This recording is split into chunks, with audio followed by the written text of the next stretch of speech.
Hi friends, welcome to Hessey world. ఎంత టేస్టీగా ఉండే మష్రూమ్ మసాలా కర్రీ ప్రిపేర్ చేద్దామండి. ముందుగా మనం మష్రూమ్స్ని ఈ విధంగా పైపొర క్లీన్ చేసుకోవాలండి.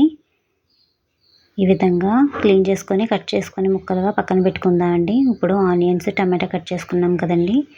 ఇప్పుడు స్టవ్ పై ఒక ప్యాన్ పెట్టుకుందామండి. మష్రూమ్స్ ఫ్రై అవ్వడానికి ఒక 2 టేబుల్ స్పూన్స్ ఆయిల్ వేసి హీట్ చేసుకుందాము. ఈ విధంగా మష్రూమ్స్ని చిన్న ముక్కలుగా కట్ చేసుకొని ఆయిల్ హీట్ అయింది కదండి. ఇప్పుడు అందులో వేసుకొని బాగా ఫ్రై చేసుకుందామండి.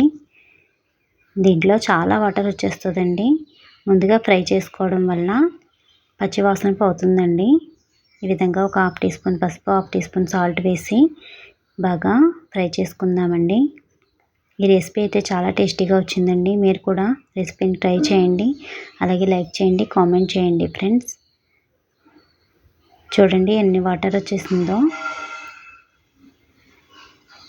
ఇప్పుడు వాటర్ ఇంకిపోయేంత వరకు ఈ విధంగా ఫ్రై చేసుకోవాలండి. ఇప్పుడు మనం సపరేట్గా ఒక గిన్నెలోకి ఈ మష్రూమ్స్ని తీసుకుందామండి. ఇప్పుడు అదే ప్యాన్లో కర్రీకి తగినంత ఆయిల్ వేసుకుంటున్నాను.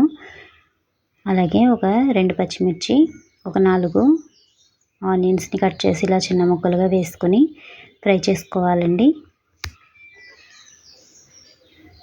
ఈ విధంగా మూత పెట్టి ఒక 2 మినిట్స్ ఉంచి మళ్ళీ తీసి ఒకసారి కలుపుకుందామండి.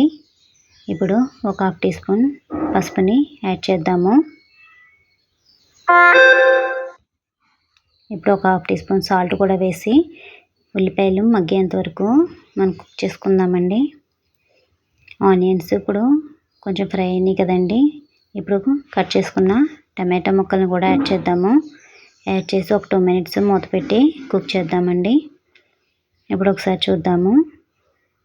చూడండి ఫ్రెండ్స్, చక్కగా టమాటా కూడా బాగా మగ్గిందండి. ఇప్పుడు కర్రీకి తగినంత కారం కూడా యాడ్ చేద్దామండి. నేను 2 టేబుల్ స్పూన్స్ కారం తీసుకున్నాను. ఒకసారి బాగా కలుపుకుందామండి. కారం ముందుగా వేయటం వల్ల కలర్ బాగా కనిపిస్తుందండి. ఒక స్పూను గరం మసాలా యాడ్ చేశాను. అలాగే ఒక స్పూను అల్లం వెల్లుల్లి పేస్ట్ని కూడా యాడ్ చేసుకున్నానండి. అలాగే ఒక 1/2 టీ స్పూన్ ధనియా జీరా పౌడర్ని కూడా యాడ్ చేసి బాగా కలుపుకొని ఫ్రై చేసుకోవాలండి. ఇప్పుడు ఈ విధంగా ఫ్రై అయింది కదండి. ఇప్పుడు మనం ముందుగా ఫ్రై చేసుకుని పక్కన పెట్టుకున్న మష్రూమ్స్ని కూడా యాడ్ చేసేద్దాము. ఈ విధంగా అంతా ఒకసారి ఇలాగా కలుపుకుందామండి. ఇప్పుడు కర్రీకి తగినంత కళ్ళుప్పుని కూడా యాడ్ చేసుకున్నాము. ఇప్పుడు వాటర్ని కూడా యాడ్ చేద్దామండి. కొంచెం కొత్తిమీరని కూడా వేసుకొని బాగా దగ్గర పడేంత వరకు మనం ఉడికించుకుందామండి. చూడండి ఫ్రెండ్స్, ఈ విధంగా ఉడుకుతుంది కదండి. ఇంకొంచెం కన్సిస్టెన్సీ అనేది కొంచెం చిక్కబడేంత వరకు మనం కుక్ చేసుకుందామండి. ఇప్పుడు ఒక గరిట మేగడ పెరుగుని వేసుకుంటున్నానండి. ఇది వేయడం వల్ల కర్రీ టేస్ట్ అనేది చాలా బాగుంటుందండి. కన్సిస్టెన్సీ కూడా చాలా చిక్కగా వస్తుంది, బాగుంటుంది. మీరు ట్రై చేయండి ఫ్రెండ్స్.